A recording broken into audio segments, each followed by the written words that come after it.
Água é vida, né? Bom dia a todos. Eu queria só agradecer primeiramente o professor Glauco, o doutor Glauco, né, pelo convite à comissão organizadora. Para mim é realmente uma honra estar vendo aqui e vendo essa plateia tantas figuras conhecidas, tantos amigos antigos aqui do Brasil. Então, hoje eu queria dar uma visão um pouco do que foi dito até agora da química para os naturais. Eu sou químico para os naturais, sou farmacêutico, mas químico para os naturais. Eu gostaria de falar aqui para vocês a visão de tudo que foi feito. Eu acho que vai ser complementar com todas as falas que foram feitas aqui, né? Então, hoje, gente, a gente vai falar de biodiversidade, né? Biodiversidade, diversidade química, né? Biodiversidade, diversidade química. Esse eu queria que vocês fizessem essa relação. Quando a gente vê um pouco a história da evolução, a gente tem que falar desse homem, né, o Charles Darwin. Charles Darwin que fez uma grande descoberta, no seu livro ele descreve a origem das espécies, um livro que foi escrito durante mais de 20 anos, né? Levou 20 anos para escrever esse livro. E a conclusão disso é que na evolução, a mudança das características de uma espécie ao longo de várias gerações se baseia no processo de seleção natural. Então, esse processo de seleção natural é evidente morfologicamente, e o que a gente vai ver é que quimicamente isso não é tão evidente, mas ele acontece. Essa evolução química entre as espécies, ela acontece. O que é curioso, e preparando essa aula para vocês, eu achei curioso saber que o Charles Darwin, quando era criança, quando era jovem, criança não, quando era jovem Charles Darwin, em 1832, 192 anos aqui atrás, ele veio aqui ao Rio de Janeiro, desembarcou na Baía da Guanabara, visitou o Jardim Botânico e as florestas aqui. Foi um dos primeiros lugares que ele viu uma floresta tropical. E o Darwin ficou encantado com essa flora e com essa beleza do rio, já há alguns anos atrás, né? Voltando a essa teoria da evolução, quando a gente vê essa figura aqui, gerada pelo AI, né, inteligência artificial, é muito claro ver essa evolução do homem durante o tempo. Morfologicamente, é evidente, né? Se você vê os fósseis, foi possível fazer essa conexão. Do ponto de vista químico, não é tão evidente, mas houve essa evolução. Essa evolução existiu a partir de compostos como a glucose, que são obtidos pela fotossíntese, né? Daí vem a síntese do ácido chiquínico, e todas as sínteses dos compostos simples, aromáticos. A partir do ácido malvalônico, né, você tem aqui síntese de compostos terpênicos complicadíssimos, né, que são os compostos característicos do ginkgo biloba, ou compostos como esses alcaloides do Catharanthus roseus, que o Glauco falou no princípio, que são utilizados hoje para tratamento do câncer. Então, do ponto de vista morfológico, os botânicos utilizam morfologia para classificar as plantas. Existe uma conexão, então também entre a química e essas plantas. Então, uma química única. É o caso do ginkgo e é o caso dos alcaloides da vinca, em que em algumas espécies esses compostos são sintetizados. No caso do ginkgo, só uma espécie na Terra, o ginkgo biloba, consegue sintetizar esses gincolídeos, esses diterpenos extremamente complexos. Mesma coisa dos vinca-alcaloides da vinca, né, o vincristina e a vinblastina, que só são sintetizados na Catharanthus roseus, né? Então, você tem pequenas variações em outros gêneros catarantos, mas essa espécie é realmente específica. É interessante também pensar que o ginkgo biloba é um verdadeiro fóssil vivo, né? É a única planta da família Ginkgoaceae. Todos os outros irmãos ou primos do ginkgo desapareceram ao longo da evolução. O ginkgo biloba é a única espécie. É interessante porque, das análises fósseis que foram feitas, é possível ver que os primos antigos do ginkgo, né, já estavam presentes na Terra há 170 milhões de anos atrás, né? Já na época dos dinossauros.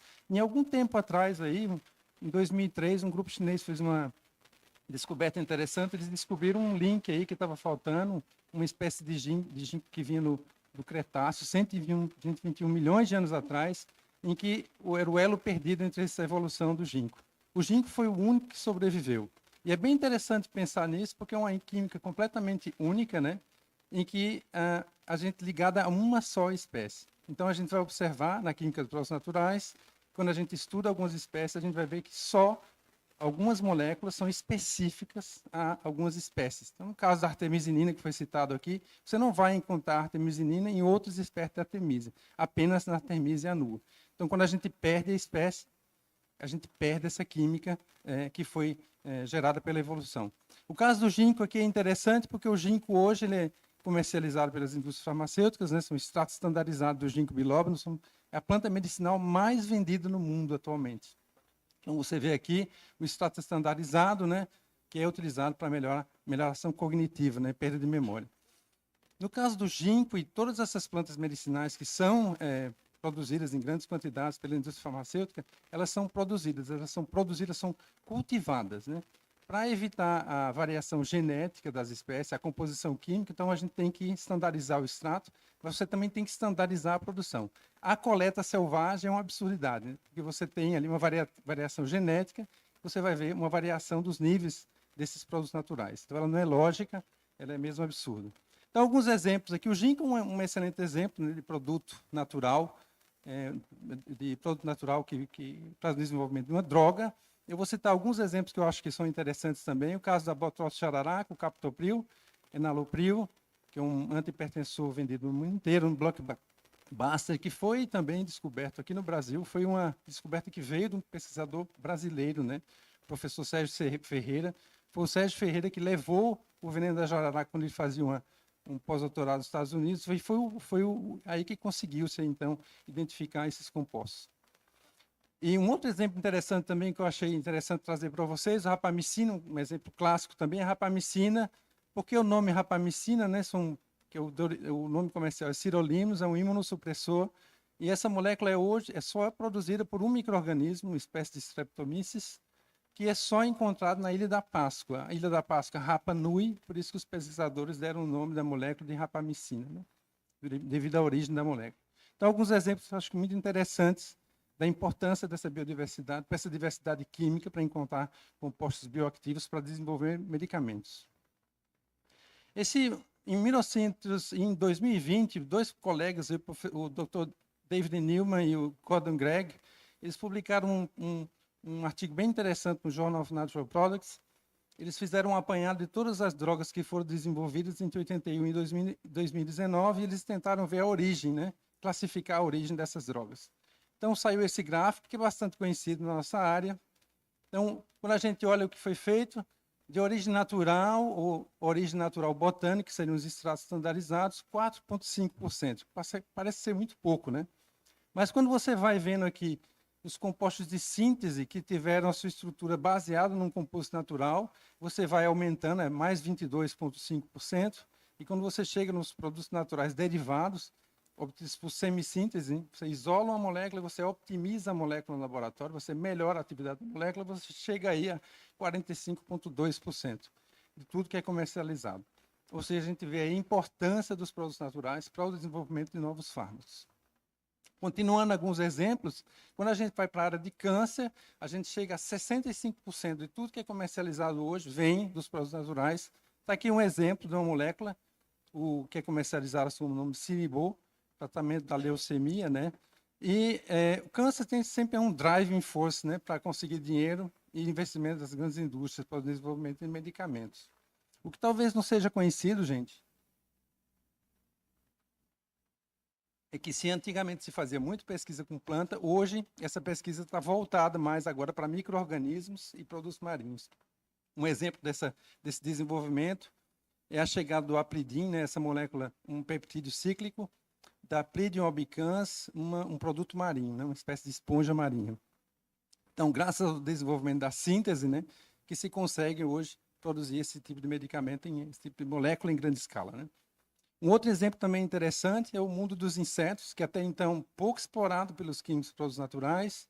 Um exemplo, por exemplo, é a Colífera vicina, onde alguns peptídeos lineares foram isolados, identificados, sendo um candidato a uma droga, o Aloferum 1, que é um antiviral poderoso contra HSV e HPV, que está sendo desenvolvido hoje na Europa em uma pequena startup. Mas é um produto bem promissor. Então, é só para dar uma ideia dessa riqueza, né? Ontem eram as plantas, hoje isso aí está se abrindo para os marinhos e insetos. Uma outra pesquisa que eu acho que vale a pena ser colocada aqui é a pesquisa que foi feita por um professor de origem filipina nos Estados Unidos, a partir desse Conus magnus, desse molúsculo, né? E é bem interessante porque esse molúsculo ele pesca, né? Ele tem um arpão, ele arpoa os peixes, ele paralisa os peixes em alguns segundos, e ele se alimenta desses peixes. E foi observando isso quando criança, que esse colega, o professor Baldomero de Oliveira, teve a ideia de pesquisar esses conos para saber como é que fazia, quais eram as toxinas que esse conos produzia para conseguir paralisar um peixe tão rapidamente. Essas pesquisas levaram à identificação de peptídeos extremamente complexos. A primeira peptídeo foi publicada em 1982, num pequeno jornal, mas chamou a atenção da indústria farmacêutica, porque a atividade biológica que ele descrevia era muito interessante. Peptídeos, naquela época, era uma coisa muito incomum. Essa indústria investiu e agora a gente tem aí há mais ou menos uns 15 anos já a chegada do Pre-Out no comércio, né? Comercializado nos Estados Unidos, a FDA aprovou, para o tratamento da dor. O Prialt hoje é 1000 vezes mais potente que a morfina. Mas não é uma indicação bem particular para dores realmente intensas, né? E você tem uma bomba que é ligada à sua medula e que vai deliverar microgramas dessa molécula, que é extremamente poderosa. Então, alguns exemplos aí da biodiversidade como fontes de moléculas. Então, a gente viu esse drama do Covid-19, da pandemia, né? Milhões de pessoas morreram, apesar do negacionismo, né? Milhões de pessoas morreram no mundo. E uma coisa interessante é que as pessoas que estavam doentes, elas tiveram que fazer uma traqueostomia, né? Elas tinham para sobreviver, elas eram entubadas, né? O que era uma coisa terrível, né? Eu não sei se vocês sabem, mas esse tipo de como é que a gente fala? Manutenção, não. De aplicação médica, né? Desculpa, procedimento, muito obrigado. Procedimento médico. Então, você tem que ter uma molécula para paralisar a musculatura, né? Um curarizante. Então, as duas moléculas mais utilizadas na Suíça, o atracurium e o cisatracurium, questão de estereoquímica, né, das moléculas, elas são originárias de uma planta do Brasil. Não sei se vocês sabem, talvez os químicos produtos naturais aqui conheçam a história, né? A molécula, na verdade, ela é derivada de uma molécula conhecida no Brasil, tubocurarina, né? Que é um produto um antagonista dos canais nicotínicos, né? Um alcaloide tetrahidrobenzil isoquinolínico, né? Então, sem essa ideia dessa molécula, jamais esses dois moléculas tinham chegado no mercado. Isso é um exemplo, assim, eu acho que importante para a gente ver a valorização da nossa biodiversidade. Então, o que eu acho interessante também é que esses índios, essa descoberta foi feita nessa observação da utilização dessa planta, Condrodendron tomentoso, né, que era utilizada pelos índios, né, para caçar. Né? Então, foi observando que no momento que o animal é arpoado, é flechado, né, ele se paralisa, mas ele fica vivo, e você pode se alimentar do animal sem se intoxicar. Por via oral, você não tem nenhuma atividade dos curarizantes. Então, graças aos curarizantes que se pôde, então, fazer as cirurgias, né, no mundo, foi uma revolução médica, e salvar milhões de pessoas aí durante a pandemia. Então, como é que a gente faz, então, a descoberta de novas moléculas? Eu vou citar aqui como é que a gente fazia antigamente e como é que a gente está fazendo hoje. Né? Então, antigamente, o que é que a gente fazia? A gente coletava uma planta, um micro-organismo, um organismo marinho. A planta, muitas vezes, utilizada na medicina tradicional, se fazia uma extração, um extrato. Existem várias formas de fazer os extratos, né? Normalmente em polaridade crescente, né? Com um solvente mais apolar ao mais polar. Em seguida, se vai testar o extrato em testes in vitro ou in vivo. Em seguida, a gente vai, no momento que o extrato é ativo, a gente vai fracionar o extrato por várias técnicas de cromatografia até a gente chegar num composto puro. E essa técnica, ela funcionou e ela funciona muito bem quando a gente tem um target biológico aqui bem definido. O problema é depois que a gente chega nesse composto ativo, a gente descobre às vezes que o composto já foi descrito na mesma planta ou numa planta próxima depois de muito tempo. Então, todo esse trabalho aqui, ele é perdido, né? Então, o isolamento do composto ele se faz com coluna aberta, controle com cromatografia líquida e cromatografia em placa CCM, né? Até você chegar a um composto mais ou menos puro, você purifica e você vai chegar na estrutura do composto no final. O processo é muito lento, você não tem nenhuma ideia da química que está ali por trás. Então, a gente tem aqui, o que eu acabei de falar, como é que a gente faz hoje para acelerar esse processo, né? Então, a gente começa com a análise do extrato, da fração, com um aparelho que a gente chama HPLC, o UHPLC, eu vou mostrar por que UHPLC. Então, você tem uma coluna pequena, com tamanho de partícula pequena, a gente consegue detectar os compostos com 3 detectores. O primeiro detector, que é esse LSD, nos dá a quantidade do composto na amostra. E ter a quantidade do composto na amostra é muito importante, porque muitas vezes você tem um composto, um extrato, um composto muito minoritário, você tem que ter uma ideia. Para isolar o composto, você tem que partir de uma quantidade de material muito grande. Então, essa informação você vai já ter aqui. Então, você depois tem uma detecção UV, detecção clássica, né? E você tem aqui a alta resolução, a massa alta resolução. Espectrometria de massa alta resolução, que vai dar a massa molecular do composto. E hoje a gente tem utilizado outra coisa, que é a fragmentação. E essa fragmentação a gente vai utilizar as redes moleculares, vou falar daqui a pouquinho rápido sobre isso, e a gente vai ter uma ideia, com esses 3 detectores, da composição química da amostra. Mesmo sem purificar, a gente já tem uma ideia do que é que tem ali naquela química, se ela é conhecida ou não. Em seguida, a gente vai transferir essas condições para uma coluna maior, a gente vai poder fracionar o extrato, e a gente vai poder utilizar assim, testes in vitro e in vivo para localizar o composto ativo, né? E em seguida, a gente vai determinar a estrutura do composto. Esse é outro desafio. Separar a molécula é um desafio. O desafio, quando a molécula está pura, é encontrar a estrutura da molécula. Isso é um trabalho extremamente especializado, que é feito com a ressonância magnética nuclear. A gente tem chance de ter aqui no laboratório uma CRIO, ou seja, a gente consegue determinar a estrutura no micrograma, né, na escala do micrograma. Quando eu comecei minha tese, nos anos 90, 94, faz muito tempo já, né, gente? O tempo passa rápido. Você tem aqui 10 miligramas a 15 miligramas, a gente tinha que isolar de um composto para chegar na estrutura, né? Para os meus amigos aí contemporâneos, era um sofrimento, né? Para você chegar a um composto de alto grau de pureza, conseguir determinar a estrutura. Muitas vezes a gente não conseguia. Então, hoje a gente consegue, com essa plataforma, numa CRIO, a gente consegue 30 microgramas.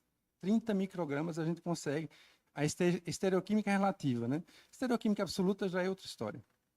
Então, a gente consegue aqui, no micrograma scale, fazer a RMN 2D para determinar a estrutura do composto. Essa plataforma acelerou de forma absurda a descoberta de novas moléculas, eu vou mostrar para vocês. Então, vou falar um pouco dessas redes moleculares. Então, a gente tem os extratos que são analisados por a UHPLC, a Ultra High Pressure Liquid Chromatography. E nessa Ultra High Pressure Liquid Chromatography, eu vou mostrar a diferença. HPLC, então a gente tem HPLC, que já é uma técnica muito boa, né? Com colunas de 5 microns, é o tamanho da partícula na coluna. Então você tem a separação do extrato aqui. Para as pessoas que não são familiarizadas com a técnica, cada pico que vocês estão vendo aqui é um composto. É uma molécula que a planta sintetizou.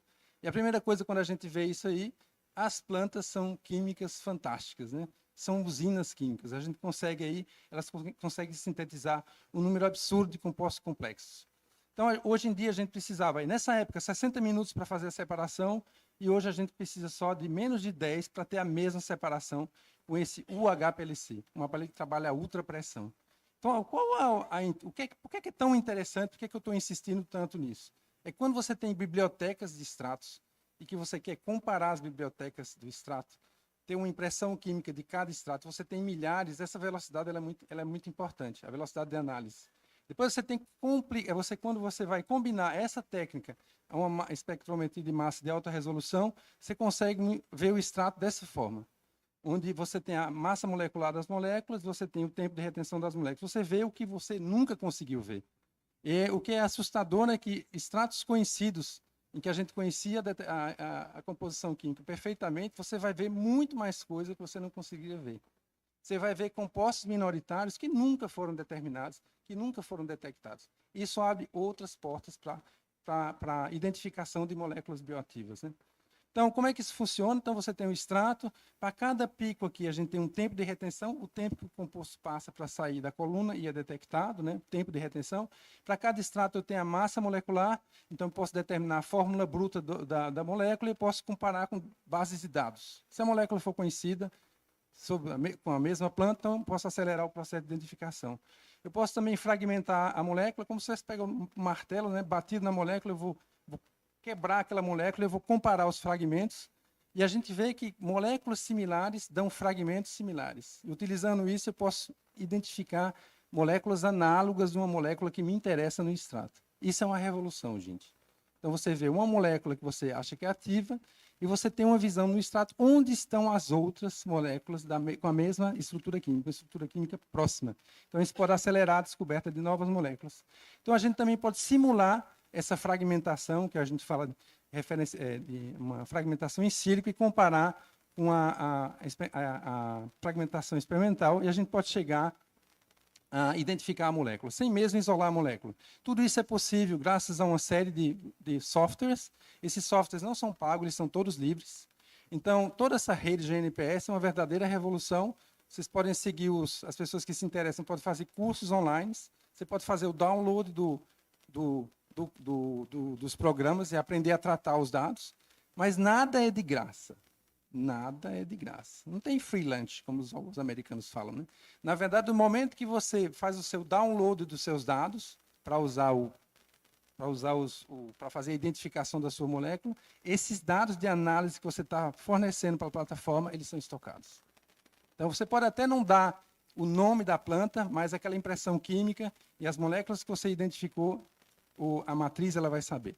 Então, uma forma de captar dados dos pesquisadores. É isso que essas empresas de software estão fazendo. Mesmo se elas são ligadas a universidades, é só para guardar isso em mente, que nada é de graça. Então, a gente tem aqui a identificação, anotação, né? Nos anos 80, a gente falava de derreplicação, ninguém mais fala de derreplicação. Hoje, a gente fala de anotação química. Então, baseado unicamente no tempo de retenção, nas características de massa molecular, fragmentação, eu chego a uma estrutura, uma hipótese. Para ser sincero, quando essa técnica chegou, eu fui o primeiro a falar assim, gente, isso aqui é uma besteira, todo mundo sabe que isso é complicado, não adianta a gente continuar, não dá para fazer confiança nesse tipo de prognóstico, né? E aí o tempo passou e eu, sinceramente, fiquei pasmado em que como próximo a gente chega dos resultados reais quando a gente usa esse tipo de técnica. Ou seja, você prediz uma estrutura, você isola, a estrutura está lá. Então, isso não acontece todo o tempo, mas acontece. Então, esses métodos de predição eles são fantásticos. Para isso, a gente precisa, no fundo, de isolar a molécula que a gente quer testar. Então, para isolar a molécula, a gente tem vários tipos de técnica. A gente pode isolar a molécula na escala do micrograma ou grama, de diferentes técnicas. Para dar uma ideia para vocês, quando a gente quer isolar microgramas, a gente utiliza uma pequena cromatografia, uma coluna minúscula aqui, né? uma UHPLC.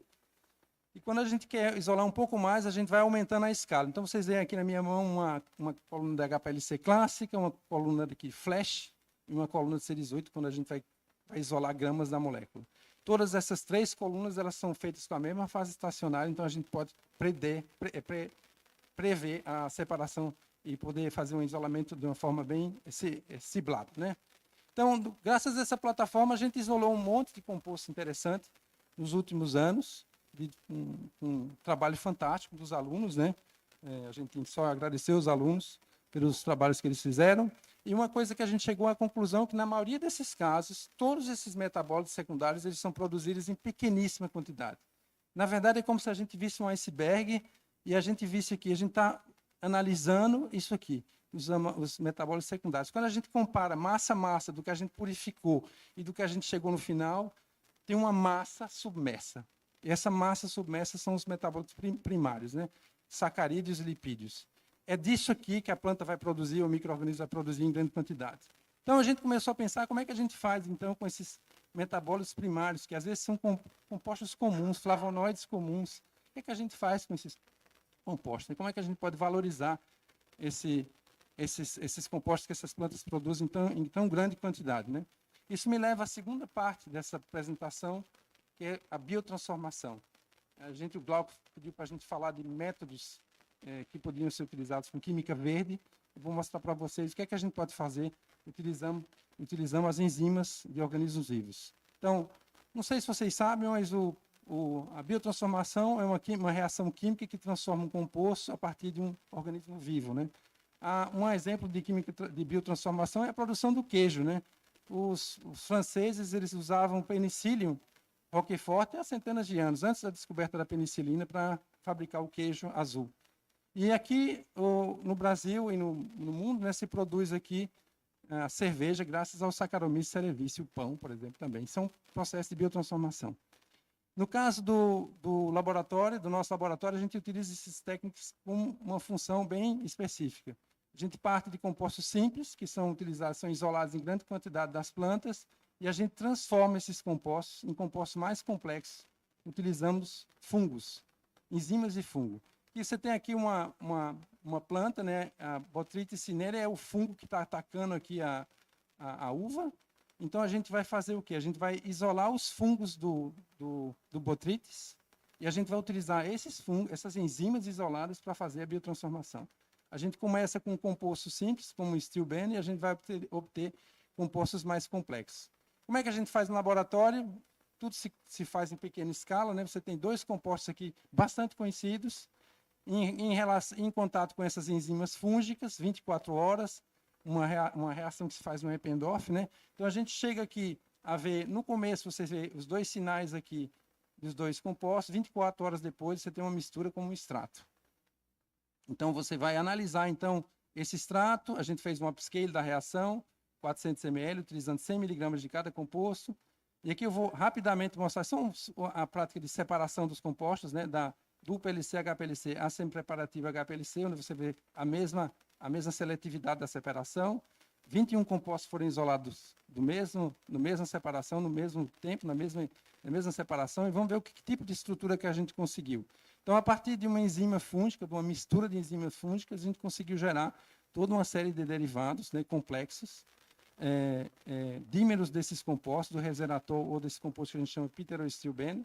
Então, uma reação, 21 compostos, a grande maioria dos compostos novos scaffolds, né, novas estruturas. Então, uma ideia bem interessante de utilizar uma química verde, só enzimas fúngicas, a reação se faz meio aquoso para gerar quimiodiversidade, né? Então, uma reação, 9 diferentes tipos de esqueletos. Mas o que é que deu isso? No final desse projeto, a gente conseguiu mais de 70 derivados desses 2 compostos, utilizando essa síntese enzimática, né? Essa biotransformação. E vamos ver, então, o que é que deu como atividade biológica. Uma atividade biológica, esses compostos, você sabe que todo mundo está lutando contra os micróbios resistentes, né? Isso é realmente um problema do mundo hoje. Então, um desses compostos foi extremamente ativo aí contra cepas resistentes de Staphylococcus aureus, resistentes à vancomicina, à meticilina. Uma outra boa notícia é que o composto não dava para gerar resistentes, né? Cepas resistentes, isso é uma coisa boa. Então, o mecanismo de resistência não consegue se implantar. E a gente testou também essa molécula num teste interessante que eu gostaria de compartilhar com vocês. É um teste que foi desenvolvido na Universidade de Genebra pelo professor Thierry Sodati. Ele utiliza uma ameba, ele contamina a ameba com a bactéria e você trata, então, essa ameba contaminada. E a ideia, você está vendo aqui, a ameba e a bactéria no interior da ameba. E a ideia é tratar a ameba, a molécula tem que passar a membrana da ameba, tem que passar a membrana do micro-organismo, matar o micro-organismo sem matar a ameba. Então, já dá uma ideia da toxicidade do composto. Então, aqui nesse caso, sem toxicidade e uma boa biodisponibilidade. A vantagem do método é que você pode patentear sem nenhum problema, né? Você pode, o IP dele, o property desse tipo de produto, como você desenvolver a biotecnologia, então você não tem problema nem de produção, nem de proteção. O último exemplo, rapidamente, já que eu estou falando aqui para os colegas da Fiocruz, né? Todo mundo fala do Carlos Chagas, todo mundo conhece a doença de Chagas. Vou falar de um exemplo da biodiversidade brasileira muito interessante, que ocorreu no nosso laboratório. A doutora Carla Critino, que hoje é professora no Maranhão, ela nos trouxe essa planta, a Rhabdea brachipoda. O Wagner Vilega, uma partner entre a Universidade de São Paulo, o Maranhão e a Universidade de Genebra. Então, ela fez uma parte do doutorado dela conosco.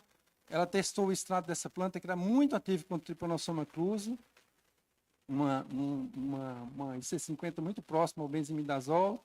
E curiosidade, às vezes as plantas, a gente é um mistério, esse extrato não era tão complicado, eram só 3 compostos majoritários. E a gente foi uma surpresa, porque a gente, quando isolou os compostos em estruturas completamente novas. Eram novos esqueletos químicos, né? Testando esses compostos, 2 dos compostos eram muito ativos contra o Trypanosoma cruzi, e nas 2 formas, né, Trypomastigotes e Amastigote. Eu não vou entrar em detalhes sobre o mecanismo, mas só para vocês terem uma ideia da atividade dos compostos isolados. Então, a gente levou, graças a uma parceria com a Fiocruz de Salvador, professora Milena Soares, um dos compostos a gente conseguiu isolar em grande quantidade. A gente administrou oralmente os animais infectados, e uma atividade muito boa do composto, de 92% de redução Esse teste foi feito em 3 laboratórios diferentes. 2 laboratórios europeus. Depois desse teste da Fiocruz, a gente foi realmente para a validação dessa atividade, que parecia muito, muito interessante, né? Então, como então a gente teve uma ideia de melhorar ainda mais essa atividade, o composto era específico, não era tóxico, então a gente começou a pensar como é que a gente pode melhorar essa atividade do composto, a gente se voltou para o mar. Por que para o mar, gente? Porque os organismos marinhos, eles são capazes de sintetizar moléculas extremamente ativas. Isso sempre me chamou a atenção. Às vezes você tinha um terpeno, que a gente encontrava um esqueleto próximo numa planta, e o fato de ter um cloro, um bromo, um iodo, um halogênio, um átomo de halogênio, essa atividade explodia. Não é à toa que 20% de todos os medicamentos aí que são comercializados no mundo têm um átomo de halogênio. E mais ou menos 30% de todos os compostos que são utilizados na agroquímica têm um halogênio. A diferença aqui é o número de halogênios. Polialogenados são mais compostos tóxicos que são utilizados pela agricultura, né? Então, a gente fez uma reação no extrato. Isso foi talvez uma coisa inovadora, diretamente no extrato. A gente fez as halogenações, a gente acompanhou a halogenação por HPLC, e a gente conseguiu gerar toda uma biblioteca de compostos bromados, mono, di, tribromados, iodados ou clorinados, né? E no final dessa história eu vou mostrar, a gente só tem tempo para comentar uma atividade, um composto que era completamente inativo, esse composto aqui, um composto que era mais polar, que tinha um grupamento de hidroxila. Então aqui você vê o parasita antes e depois do teste, e você tem aqui um composto que é extremamente ativo, 0,3 micromolar, no mesmo teste que ele é inativo. No momento que você coloca um halogênio, a atividade ela simplesmente explode. Hoje a gente está fazendo aí uma produção por síntese da molécula para poder levar para a fase clínica. Então, para terminar, gente, a tristeza dessa história é que a planta a gente tentou coletar, mas houveram aqueles incêndios em 2019 e a planta a gente não encontra mais. Então, toda essa área que a planta que ela foi coletada, já organizamos aí com a Universidade de São Paulo 3 expedições e a gente não encontra mais a planta. Toda essa área do Mato Grosso, do Cerrado Paulista, onde a planta existia, não existe mais. Então, eu nunca tinha me deparado com um caso assim, em que, voltando para o terreno, a gente não encontrasse mais a planta medicinal. Ela teria desaparecido por causa dessas queimadas. E muito triste constatar que esse ano, né, está acontecendo a mesma coisa aí no Brasil. Então, a gente tem que ver com a natureza como uma biblioteca química, né? Biblioteca química única, a gente não pode queimar antes de ler a biblioteca, né? Isso aí já falava o professor Otto Gottlieb há muito tempo atrás. Não tenho tempo agora de falar desses pontos, a gente vai discutir agora. Só queria agradecer a todos os colaboradores, meus colegas que participaram dessas pesquisas que eu acabei de mostrar para vocês. E muitíssimo obrigado por sua atenção.